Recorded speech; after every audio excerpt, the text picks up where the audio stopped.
अस्सलाम वालेकुम नाज़रीन, मैं हूं मरीम रमज़ान और आप देख रहे हैं ग्लोबल टीवी। खबर शामिल करते हैं। ज़िला लोईदीर से तहसील हाल का नवाही गाँव हदंग में गैर सरकारी तंजीम हाल चैरिटी की तावन में मकतब स्कूल का इफ्तिताह कर दिया गया। इफ्तिताह में DEO एजुकेशन मुफ्ताउल-दीन हाल चैरिटी का डायरेक्टर खानज़ादा कलीमुल्लाह, अल-हिदमत फाउंडेशन हाल के जनरल सेक्रेटरी अनायतुर रहमान, समाजी वर्कर बिलाल राहिल, आइमेदीन इलाका मौजूद थे। की मकतब जोड़ को पकुजा बांडे किम जोड़ को दगा सी जमीन दा मकतब दे उदाहरण जोड़ के नमा वर्ष तरह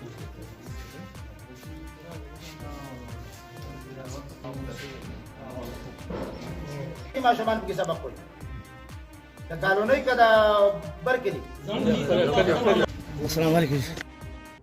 DEO एजुकेशन हाल चैरिटी का शुक्रिया अदा किया। इन्होंने कहा कि इल्म हर मर्द औरत पर फ़र्ज़ है। तालीम के बगैर तरक्की नामुमकिन है। तरक्की याफ्ता ममालिक ने तालीम की मदद से तरक्की की। आइमेदीन इलाके ने हाल चैरिटी और DEO का शुक्रिया अदा किया। रिपोर्ट मनीज़ादा, bureau chief A1 global TV लोईदीर हाल। आज के लिए इतना ही, शुक्रिया।